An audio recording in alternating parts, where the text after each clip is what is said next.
Ça fait plus d'1 an que j'ai pas posté de vidéo sur YouTube. Ça fait beaucoup. Concernant ça et le fait que mon format de vidéo a changé, j'en parlerai en fin de vidéo. Je me rappelle quand j'étais au secondaire, je me disais que quand je serai à l'université, je ferai ce qui me plaît, j'aurai du temps pour développer mon corps et mon esprit, je développerai ma créativité et mon amour pour mes passions. J'ai vite compris que ce serait compliqué.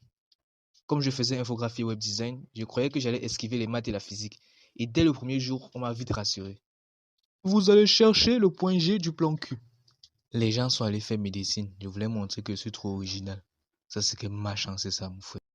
Et il y a certaines choses qui ne changeront jamais, que ce soit au secondaire ou à l'université. Par exemple, les faux programmes d'examen. On te donne des leçons et des chapitres à réviser pour le contrôle, et le jour du contrôle, il y a tout, sauf ce que tu as révisé. Frérot, t'es sûr que c'est ça qui va venir? Je te jure, frérot, t'inquiète, c'est ça qui vient, c'est ça qui vient. Ah, j'ai tout bien révisé, je suis prêt pour ce contrôle.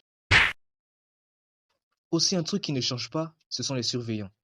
Dans mon université, les surveillants étaient des psychopathes.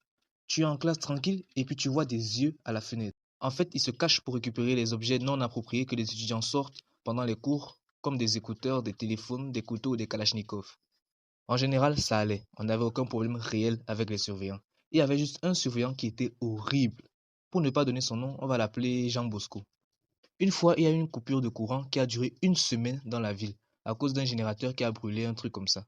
Notre université est dotée d'un groupe électrogène. Et donc vous vous dites bien que les élèves avaient vraiment besoin d'électricité avec les téléphones et les ordinateurs déchargés.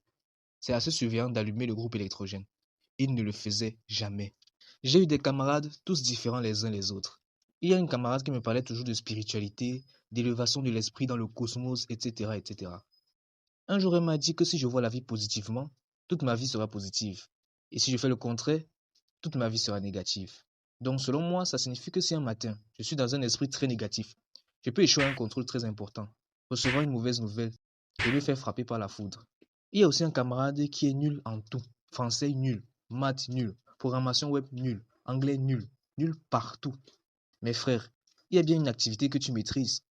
Oui, être beau gosse. Côté vestimentaire, ça va. Tout le monde était réglo en général. Mais il y a toujours certaines personnes, tu te demandes si elles ont compris l'expression code vestimentaire. Mais tu peux pas t'habiller comme ça pour venir à l'école. Pourquoi?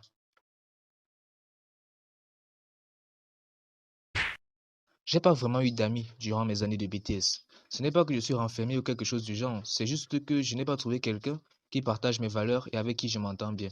J'ai des critères sûrement trop élevés. Pourtant, beaucoup de gens aiment ma compagnie. Sûrement, je suis très sociable. Mais me faire des amis, c'est difficile.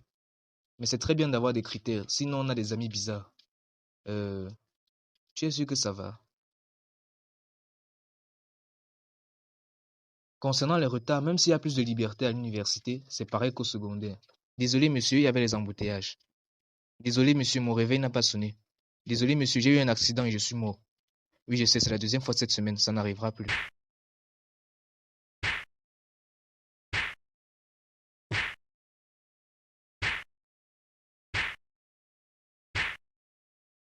Merci d'avoir regardé la vidéo. Avant de partir, je dois expliquer la raison de mon absence.